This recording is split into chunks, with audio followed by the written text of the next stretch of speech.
মৰমৰ ছাত্ৰ ছাত্ৰীসকল, আজি মই ডিছকাছ কৰিবলৈ লৈছোঁ ক্লাছ 9ৰ মেথমেটিক্সৰ এটা ইম্পৰ্টেণ্ট টপিক ৰেখা আৰু কোণ। ৰেখা আৰু কোণ যিটো চেপ্টাৰ হয়, সেই চেপ্টাৰটো ক্লাছ 7তো আছে আৰু তাতো বহুতখিনি এংগুলৰ বিষয়ে আছে, যিখিনিৰ বিষয়ে মই এবাৰ মনত পেলাই ল'ব বিচাৰিছোঁ বা ৰেখাৰ বিষয়ে অকণমান মনত পেলাই ল'ব বিচাৰিছোঁ। তাৰ পাছতহে আমি এক্সাৰচাইজবোৰ কৰিবলৈ চেষ্টা কৰিম ক্লাছ 9ৰ। ৰেখা বুলি ক'লে কি হ'ব যে এডাল এডাল ৰেখা, ইয়াৰ কোনো দিশ নাই, তুমি নিৰ্দিষ্ট দিশ নাই, ই অসীমলৈ বিস্তৃত। ইয়াৰ তুমি দিশ নিৰ্ণয় কৰিব নোৱাৰা, ইয়াক তুমি এইফালেও বঢ়াই দিব পাৰিবা, এইফালেও বঢ়াই দিব পাৰিবা। গতিকে এইডাল হ'ল এডাল ৰেখা। ৰেখা হ'লে আমি কি কৰিব লাগে, দুইফালে কাঁড়চিন দি লিখিব লাগে। আৰু যেতিয়া এটা ইনিচিয়েল পইণ্টৰ পৰা, এটা আৰম্ভণি বিন্দুৰ পৰা, প্ৰাৰম্ভিক বিন্দুৰ পৰা এনেকে এডাল লাইন এনেকে ওলাই যাব, এইডালক কোৱা হয় ৰশ্মি।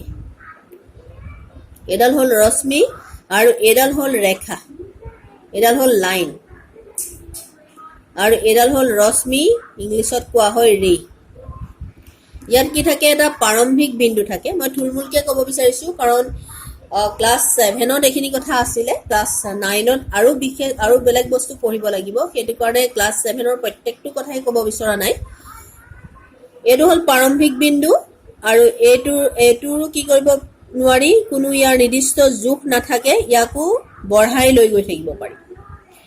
আৰু আমি যিবিলাক আঁকো 5 চেণ্টিমিটাৰ ৰেখা এডাল আঁকো বুলি কওঁ, 6 চেণ্টিমিটাৰ ৰেখা এডাল আঁকো বুলি কওঁ, সেইটো আচলতে ৰেখা নহয়, সেইডাল হ'ল ৰেখা খণ্ড। এই ৰেখাডালৰে এটা নিৰ্দিষ্ট পাৰ্ট, ধৰি লোৱা ইয়াৰ পৰা ইয়ালৈকে, এইটো এ পইণ্ট, এইটো বি পইণ্ট, এৰ পৰা আৰম্ভ হৈ এই পৰ্চনটো বিত শেষ হৈছে, এই টুকুৰা ধৰি লওঁ আমি 2 চেণ্টিমিটাৰ, তাহলে এই পৰ্চনটো হ'ল ৰেখা খণ্ড। ৰেখাডালক ভাগ কৰি লোৱা হৈছে, ভাগ কৰি এটা পাৰ্ট লোৱা হৈছে, এই টুকুৰা কোৱা হ'ব ৰেখা খণ্ড, লাইন ছেগমেণ্ট। আমি যিবোৰ ড্ৰ কৰোঁ, ধৰি লওঁ এডাল পি কিউ এডাল ৰেখা খণ্ড, ইয়াৰ দিশ যেনিবা 6 চেণ্টিমিটাৰ, তেতিয়াহ'লে এইটো পি হ'ল আৰম্ভণি বিন্দু বা প্ৰাৰম্ভিক বিন্দু, ইনিচিয়েল পইণ্ট, আৰু কিউটো হ'ল অন্তিম বিন্দু, টাৰ্মিনেল পইণ্ট। আৰু এই পি কিউটো হ'ল, পি কিউৰ লেংথটো কিমান, 6 চেণ্টিমিটাৰ। এইটো এনেদৰে লিখা হয়। এনেদৰে লিখিলে কি বুজায়, ওপৰত যদি এনেদৰে চিন দিয়া হয় তেতিয়াহ'লে সি ৰেখাখণ্ড বুজায়, তাৰ নিৰ্দিষ্ট দিশ থাকিব। এনেদৰে যদি লিখা হয় যে পি কিউ, এনেদৰে লিখা হয় তেতিয়াহ'লে সি বুজাব ৰেখা, আৰু এ বি এনেদৰে যদি লিখা হয় তেতিয়াহ'লে সি বুজাব ৰশ্মি। এইকেইটাই হ'ল ৰেখাৰ বিষয়ে। এতিয়া কোণ কি হয়, যেতিয়া এটা বিন্দুৰ পৰা দুডাল ৰশ্মি এনেদৰে ওলাই যাব, ধৰি লোৱা এডাল এডাল ৰশ্মি, এডাল এডাল ৰশ্মি, একেটা এই ৰশ্মি দুডালৰ প্ৰাৰম্ভিক বিন্দু একেটাই, তেতিয়াহ'লে এই মাজৰ অংশটোক কি বুলি কোৱা হয়, কোণ বুলি কয়। এইটোৱে হ'ল অ, এইটো এ পইণ্ট, অ এডাল ৰশ্মি, অ বি এডাল ৰশ্মি, তেতিয়াহ'লে এ অ বি হ'ল এটা কোণ, এংগুল এ অ বি। এই কোণটোৰ নাম হ'ল এংগুল এ অ বি, অৰ এংগুল কি হয়, বি অ এ বুলিও ক'ব পাৰি। এতিয়া কোণৰ ভাগ ঢেৰ আছে, প্ৰথমতে মই নামখিনিয়ে লিখি লওঁ, যিহেতু এইখিনি আমি আগতে পাই অহা কথা, সৰু সৰু কথা জানিব লাগে। স্থূল কোণ, অবটিউজ এংগুল, ক্লাছ 7তহে ভালকে দেখুৱাব পাৰি, ক্লাছ 9ত এইখিনি ইমান ডায়েগ্ৰাম আঁকি দেখুওৱাৰ কোনো প্ৰয়োজন আছে বুলি মই নাভাবোঁ। সূক্ষ্ম কোণ,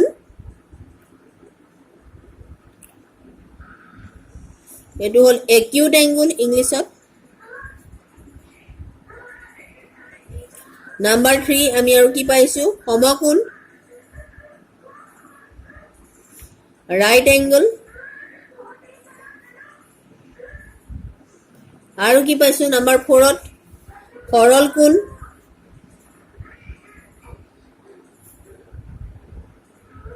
ষ্ট্ৰেইট এংগল, ষ্ট্ৰেইট এংগল, আৰু কি পাইছোঁ নাম্বাৰ 4 সৰল কোণ। নাম্বাৰ 5 আমি পাইছোঁ ৰৈখিক জুৰীয়া কোণ, ৰৈখিক জুৰীয়া কোণ,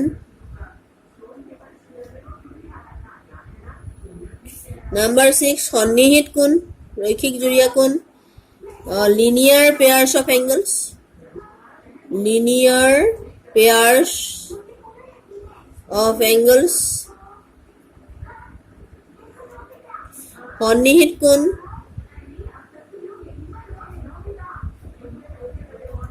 adjacent angles, adjacent angle, সন্নিহিত কোণ। তাৰ পাছত পাইছিলোঁ আমি নাম্বাৰ 7, পূৰক কোণ, পূৰক কোণ, complementary angle,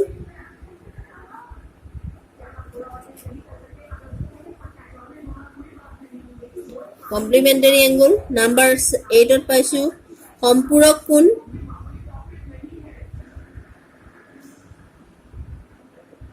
supplementary angles, supplementary angle, সম্পূৰক কোণ। তাৰ পাছত পাইছোঁ ৰৈখিক জুৰীয়া কোণ, সন্নিহিত কোণ, পূৰক কোণ, সম্পূৰক কোণ। এইখিনি পোৱাৰ উপৰিও আৰু কি পাইছোঁ আমি? বিপ্ৰতীপ কোণ পাইছোঁ, বিপ্ৰতীপ কোণ, ভাৰ্টিকেলি অপজিট এংগল,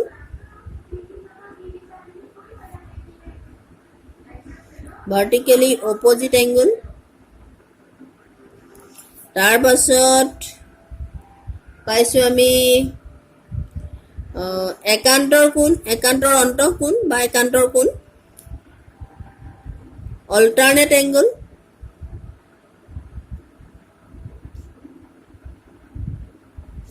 আৰু নাম্বাৰ 11ত পাইছোঁ আমি অনুৰূপ কোণ,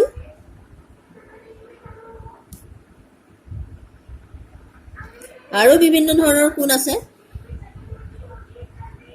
কৰেছপণ্ডিং এংগলছ।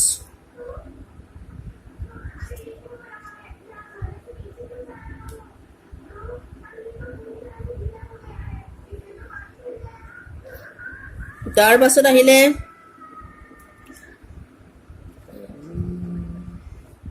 এইকেইটাই হ'ল এংগল। আৰু এটা আছিলে প্ৰবৃদ্ধ কোণ, নাম্বাৰ 12ত। এইটো হ'ল প্ৰবৃদ্ধ কোণ, এইটো ওপৰতে লিখিব লাগিছিলে, প্ৰবৃদ্ধ কোণ, ৰিফ্লেক্স এংগল। এইখিনি এংগুলৰ বিষয়ে আমি জানি আহিছোঁ, ক্লাছ 7তে পাইছোঁ। যদিও আকৌ এবাৰ মই ৰেখা আৰু কোণ যেতিয়া আৰম্ভ কৰিছোঁ, কোণকেইটাৰ বিষয়ে ক'ব বিচাৰিছোঁ। প্ৰথমটো লৈছোঁ স্থূল কোণ। যেতিয়া এংগুলটোৰ মান, কোণটোৰ মান কি হ'ব? 90 ডিগ্ৰীতকৈ বেছি হ'ব, কিন্তু 180 ডিগ্ৰীতকৈ কম হ'ব লাগিব। তেনেকুৱা কোণবিলাকক কি বুলি কয়? অবটিউজ এংগুল বা স্থূল কোণ বুলি কয়। স্থূল কোণ বুলি ক'লে ডায়েগ্ৰামটো হয় এনেকুৱা। ধৰি লোৱা এইটো 120 ডিগ্ৰী। এই 120 ডিগ্ৰী এংগুলটো, এইটো হ'ল স্থূল কোণ। বা ধৰি লোৱা 150 ডিগ্ৰী। এই এংগুলটো কি হ'ব? এইকেইটা হ'ল স্থূল কোণ বা অবটিউজ এংগল। যেতিয়া এটা কোণৰ মান 90 ডিগ্ৰীতকৈ বেছি কিন্তু 180 ডিগ্ৰীতকৈ কম, তেনেকুৱা কোণবিলাকক কোৱা হয় স্থূল কোণ। আৰু সূক্ষ্ম কোণ কোনবোৰ? যিবিলাক কোণৰ মান 90 ডিগ্ৰীতকৈ কম, সেইবিলাক স্থূল কোণ। এইটো ধৰি লোৱা 45 ডিগ্ৰী, এইটো এটা স্থূল কোণ। 60 ডিগ্ৰী, এটা সূক্ষ্ম কোণ। স্থূল কোণ নহয়, সূক্ষ্ম কোণ, একিউট এংগল, যিটো কোণৰ মান 90 ডিগ্ৰীতকৈ কম। তাৰ পাছত সমকোণ। সমকোণ বুলি ক'লে ৰাইট এংগল, 90 ডিগ্ৰী। যেতিয়া এটা কোণৰ মান 90 ডিগ্ৰী হ'ব, তেতিয়াহ'লে কি হৈ পৰিব? সমকোণ। তাৰ পাছত আহিলে সৰল কোণ। সৰল কোণ বুলি ক'লে কি হ'ব? কোণটোৰ মান কিমান হ'ব লাগিব? 180 ডিগ্ৰী হ'ব লাগিব। তেতিয়া তাক সৰল কোণ বুলি ক'ব। ইংলিছত কয় ষ্ট্ৰেইট এংগুল। এডাল এডাল ষ্ট্ৰেইট লাইন, সৰল ৰেখা, গতিকে এইটো হ'ল সৰল কোণ। তাৰ পাছত এংগুলৰ মাপৰ ওপৰত নিৰ্ভৰ কৰি আৰু এটা হয়, সেইটো হ'ল কি? প্ৰবৃদ্ধ কোণ। এই কোণটো হয় যেতিয়া এটা কোণৰ মান 180 ডিগ্ৰীতকৈ বেছি হ'ব।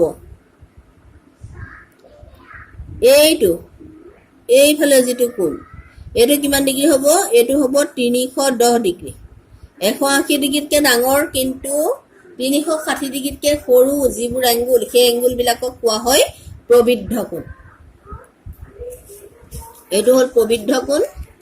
এইটো ভিতৰৰ অংশটো হ'ল 50 ডিগ্ৰী এই বাহিৰৰ যিটো এংগুল সেইটো হয় 310 ডিগ্ৰী কাৰণ এটা পইণ্টত কিমান ডিগ্ৰী কোণ উৎপন্ন হয় 360 ডিগ্ৰী উৎপন্ন হয় এটুকুৰা 50 হলে বাকি টুকুৰা কিমান হ'ব 310 ডিগ্ৰী হ'ব গতিকে এইটো হ'ল প্ৰবিদ্ধ কোণ তাৰ পাছত আহিলে ৰৈখিক জুৰীয়া কোণ এইটো হ'ল সৰল কোণ এই সৰল কোণটোকে এনেকে ভাগ কৰি থোৱা হৈছে এই টুকুৰা যেনিবা আছে 140 ডিগ্ৰী আৰু এই টুকুৰাত আছে 40 ডিগ্ৰী হলে এইটো হ'ল ৰৈখিক জুৰীয়া কোণ ৰৈখিক জুৰীয়া কোণটো কোৱাৰ আগতে আসলতে সন্নিহিত কোণটোৰ বিষয়ে কৈ ল'ব লাগে সন্নিহিত কোণ কি হয় যেতিয়া দুটা কোণ এনেকে লগ লগাই থাকে এনেকে এইটো দুটা কোণ ইয়াত লগ লাগি আছে তেতিয়াহলে এই দুটা কোণ কি কোণ হয় সন্নিহিত কোণ হয় এইটো কোণে সন্নিহিত কোণ এই কোণ দুটাৰ আমি কি দেখিবলৈ পাইছো ইহঁতৰ শীৰ্ষবিন্দু একেটাই O পইণ্টৰ পৰাই কোণ দুটা ওলাইছে আৰু লগতে কি আছে ইহঁতৰ এডাল উমৈহতীয়া বাহু আছে হলে সেই কাৰণে এই দুটা কোণক কি বুলি কোৱা হয় সন্নিহিত কোণ বুলি কয় এডজাসেন্ট এংগল আৰু যেতিয়া এজোৰ সন্নিহিত কোণৰ মাপ 180 ডিগ্ৰী হয় তেতিয়াহলে তাৰ নাম হৈ পৰে ৰৈখিক জুৰীয়া কোণ তাৰ মানে সকলোবোৰ সন্নিহিত কোণ ৰৈখিক জুৰীয়া কোণ নহয় ৰৈখিক জুৰীয়া কোণ হ'বলৈ হলে সি সন্নিহিত কোণ হ'ব লাগিব আৰু লগতে সন্নিহিত কোণ দুটাৰ যোগফল কিমান হ'ব লাগিব 180 ডিগ্ৰী হ'ব লাগিব তেতিয়া তাক সন্নিহিত কোণ বুলি তেতিয়া তাক ৰৈখিক জুৰীয়া কোণ বুলি কোৱা হ'ব এইটো তাৰ পাছত আহিলে সন্নিহিত কোণ কলো এবাৰ আহিলে পূৰক কোণ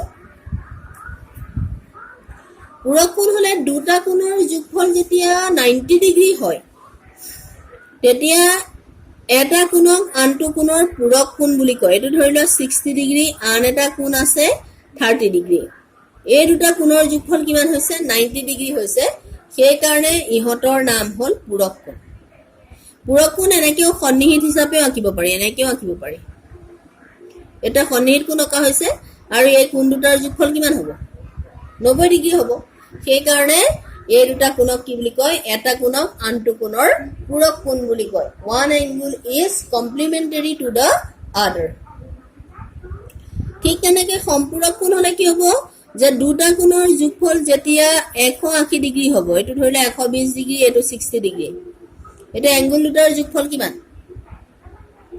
180 ডিগ্ৰী গতিকে তেনেকুৱা এজোৰ কোণক কি বুলি ক'ব সম্পূৰক কোণ বুলি ক'ব এটা কোণক আনটো কোণৰ সম্পূৰক বুলি ক'ব আৰু সম্পূৰক কোণো কি কৰিব পাৰি এনেকে ৰৈখিক জুৰীয়া কোণ হিচাপে অংকন কৰিব পাৰি এটো ৰৈখিক জুৰীয়া কোণ এনেকে সম্পূৰক কোণ আঁকিব পাৰি এটো ধৰি লোৱা 130 ডিগ্ৰী এটো 50 ডিগ্ৰী এটো হ'ল সম্পূৰক তাৰ পিছত নম্বৰ 9 তে আহিলে বিপ্ৰতীপ কোণ দুডাল ৰেখা এনেকে কটাকটি কৰিছে ভাৰ্টিকেলি অপজিট এংগল কটাকটি কৰা এই বিন্দুটোত চাৰিটা কোণ উৎপন্ন হৈছে 1 2 3 4 এতিয়া এই বিপৰীত কোণজোৰক এংগল 1 আৰু এংগল 3 ক বিপ্ৰতীপ কোণ বুলি কয় বা এংগল 2 আৰু এংগল 4 ক কি বুলি ক'ব বিপ্ৰতীপ কোণ বুলি ক'ব আৰু এটা কন্ডিশন হ'ল কি বিপ্ৰতীপ কোণ সদায় সমান angle 1 is equal to angle 3 আৰু angle 2 is equal to angle 4 মই অকমান খৰগে এখিনি কৈছো কাৰণটো কি হ'ল যে ক্লাস 7 বা ক্লাস 8 ৰ এখিনি কথা পাই অহা কথা সেয়েহে ক্লাস 9 ৰ কাৰণে এখিনি যদিও জৰুৰী তোমালোকে জানা বুলি ভাবিছো এই দুটা কিন্তু খুব ইম্পৰ্টেন্ট একান্তৰ কোণ আৰু অনুৰূপ কোণ সেয়ে মই আঁকি দেখাইছো একান্তৰ কোণ আৰু অনুৰূপ কোণ হ'বলৈ যাওঁতে দুডাল ৰেখা কি হ'ব লাগিব এনেকে দুডাল ৰেখা সমান্তৰাল হ'ব লাগিব দুডাল ৰেখা যেতিয়া সমান্তৰাল হ'ব সিহঁতক এডাল ছেদকে ছেদ কৰিব লাগিব এডালক কোৱা হয় ট্ৰান্সভাৰ্সাল অৰ ছেদক ইংলিছত কোৱা হয় ট্ৰান্সভাৰ্সাল অসমীয়াত হ'ল ছেদক ধৰি লওঁ AB আৰু CD দুডাল ৰেখা বা L1 L2 দুডাল ৰেখা ইয়াক L যিডাল ছেদক আছে সেই ছেদকডালে দুটা বিন্দু P আৰু Q ত ছেদ কৰিছে ছেদক বুলি এডাল লাইনক তেতিয়াই কোৱা হয় যেতিয়া যিকোনো দুডাল ৰেখাৰ এডাল ছেদকে ছেদ কৰিব লাগিব দুটা পইণ্টত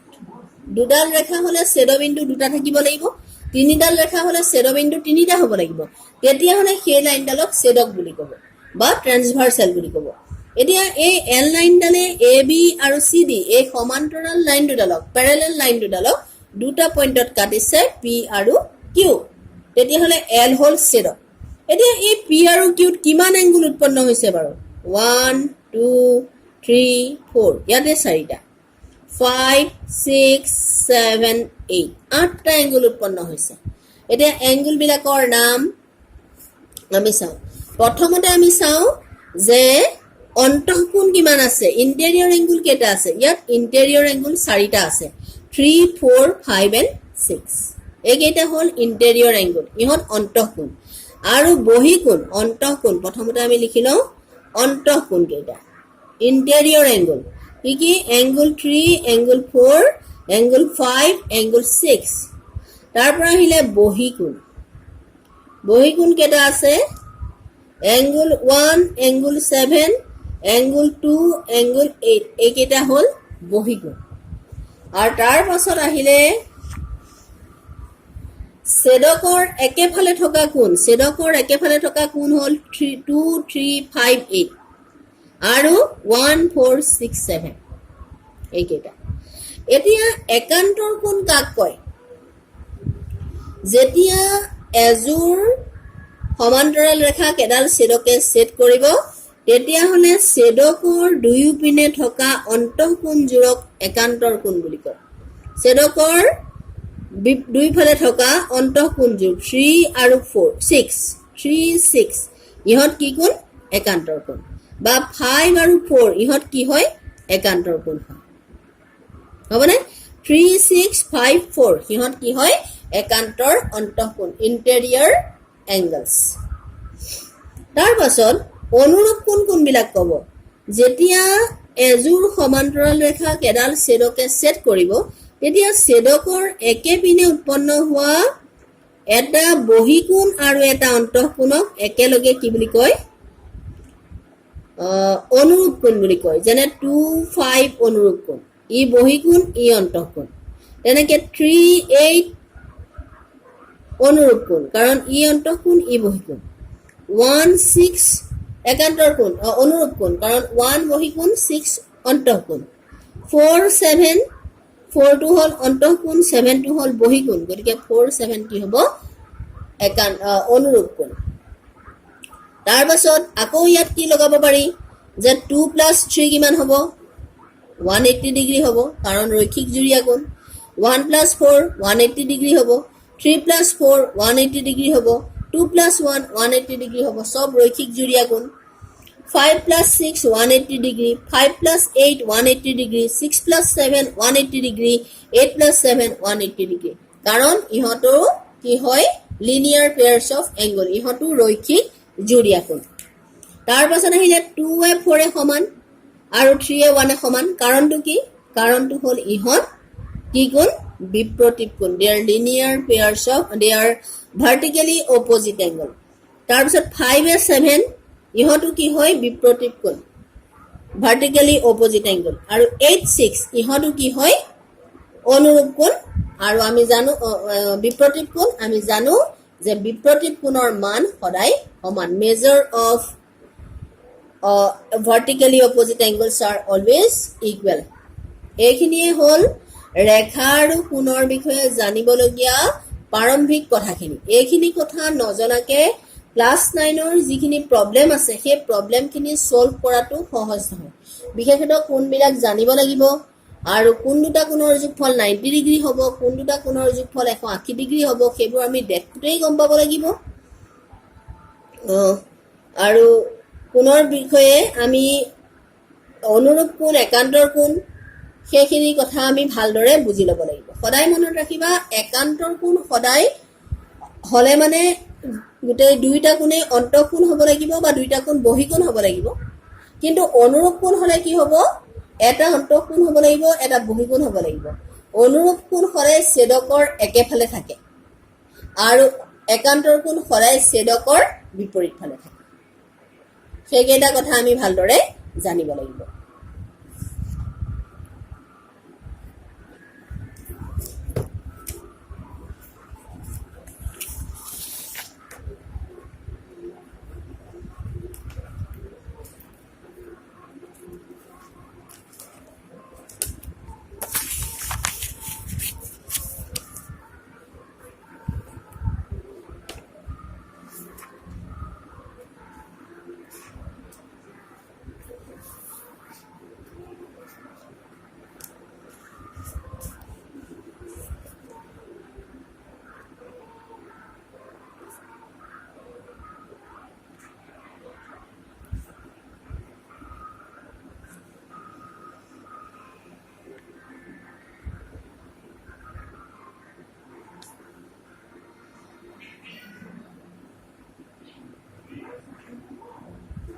এতিয়া মই এক্সাৰসাইজ 6.1 ডিসকাস কৰিবলৈ লৈছো কুৱেশ্যন নম্বৰ 1 টো তোমালোকে কিতাপখন নিজৰ ওচৰত ৰাখিবা এক্সাৰসাইজ কৰাৰ সময়ত কাৰণ কুৱেশ্যনটো মই পাতি লোৱা নাই সকলোৰে যেটো কিতাপ আছে টেক্সট বুক আছে টেক্সট বুকৰ কুৱেশ্যন এক্সাৰসাইজ 6.1 ৰ সেই কুৱেশ্যনটো তোমালোকে লবা মই ডায়াগ্ৰামটো ড্ৰ কৰি লৈছো তো AB বুলিয়ে নাম দিও এডাল AB এটো O এটো C পইণ্ট এটো E আৰু এটো হল D আমাক কি দিয়া আছে যে AB আৰু CD ৰেখাই O বিন্দুত কটাকটি কৰিছে AB আৰু CD এ কোট কাটিছে O বিন্দুত কাটিছে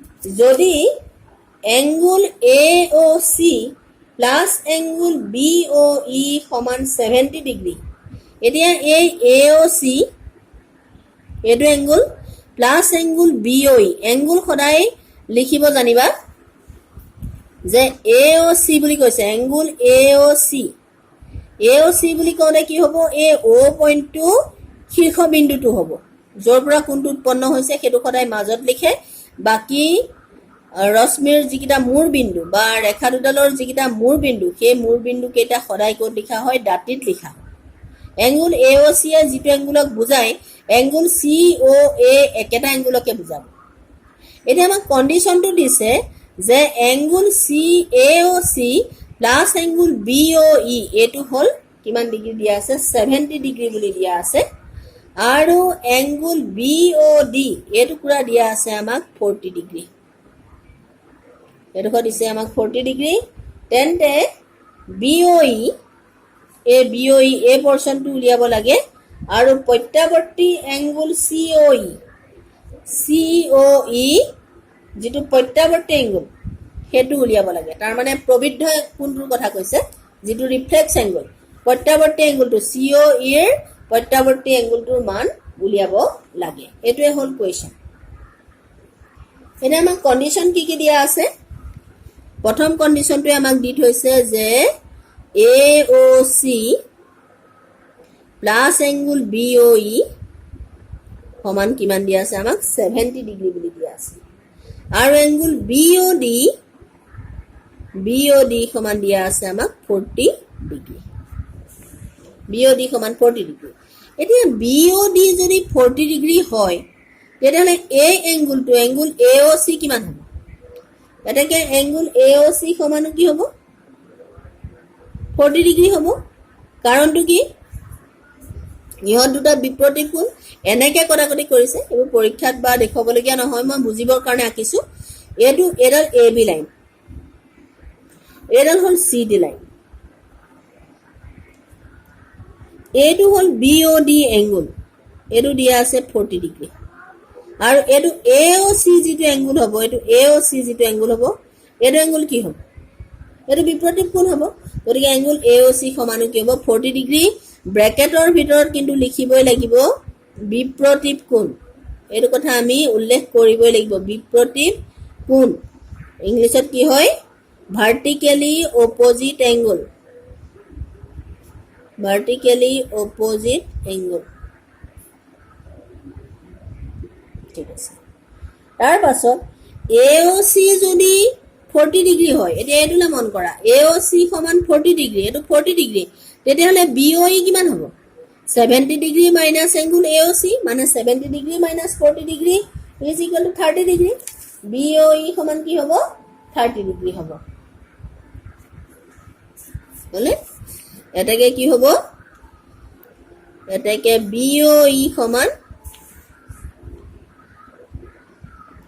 70 ডিগ্ৰী মাইনাস এংগুল AOC সমান কিমান হ'ব 70 degree minus angle 40 degree is equal to 30 degree এটো হল এংগুল BOE এবাৰ কি লাগে আমাক থাৰ্ডতে আমাক লাগে প্ৰত্যাৱৰ্তী এংগুল COE সমান লাগে প্ৰত্যাৱৰ্তী এংগুল COE এটা COE এংগুলটো মই দেখুৱাব বিচাৰিছো COE এংগুলটো এনেকে আছে এটো COE এংগুল এটা প্ৰত্যাৱৰ্তী এংগুল বুলি ক'লে প্ৰবিদ্ধ কোণ বুলি ক'লে কোনটো ল'ব লাগিব এই পোৰশনটো ল'ব লাগিব এটো এংগুল উলিয়াব লাগে এটো এংগুল উলিয়াবলৈ আমি কি কৰিব লাগিব এই COE এৰ মানটো যদি আমি গম পাও তেতিয়াহ'লে 360 ডিগ্ৰীৰ পৰা COE মাইনাছ কৰিলে কিমান পাম প্ৰত্যাৱৰ্তী এংগুল COE পাই যাম বা ৰিফ্লেক্স এংগুল COE পাই যাম কাৰণটো কি এই দুটা এংগুলৰ যোগফলটো কিমান হয় সদায় 360 ডিগ্ৰী হয় গতিকে এটো গম পালে আমি ইয়াৰ প্ৰবিদ্ধ কোণটো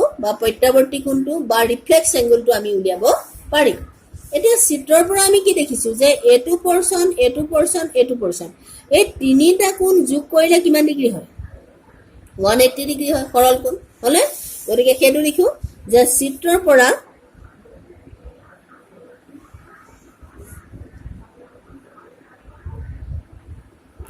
angle AOC plus angle COE plus angle BOE সমান কিমান হ'ব 180 ডিগ্ৰী এটো কি হয় সৰল কোণ straight angle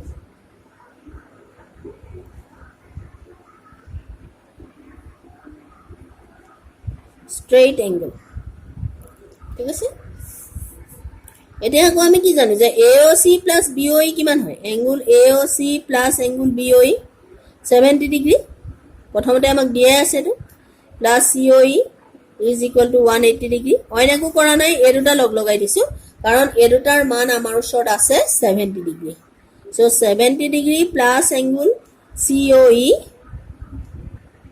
সমান 180 ডিগ্ৰী therefore angle COE সমান 180 degree minus 70 degree is equal to 110 degree eto COE সমান 110 degree এটাকে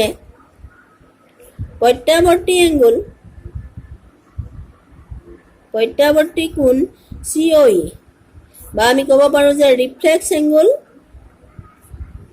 COE is equal to 360 degree minus 110 degree is equal to 250 degree এইটোৱে হল ইয়াৰ আনসাৰ এইটো হল 250 ডিগ্ৰী আজি মই ইমানখিনিয়ে ডিসকাস কৰিলো নেক্সট ক্লাছত মই এক্সাৰসাইজ 6.1 ৰ বাকি কোৱেশ্চন সমূহ দিবলৈ চেষ্টা কৰিম তোমালোকে কোনবিলাকৰ বিষয়ে ভালকে চাবা আৰু যদি আগৰ কিতাপ আছে 7 বা 8 ৰ কিতাপ আছে তাত 7 ৰ কিতাপত বিশেষত এই কোনবিলাকৰ বিষয়ে খুব ধুনীয়াকে দিয়া আছে সেইখিনি তোমালোকে অলপ যদি পঢ়ি লোৱা তেতিয়া হলে এই এক্সাৰসাইজটো কৰিবলৈ সহজ হৈ পৰিব সো আজিলৈ ইমানে thank you have a nice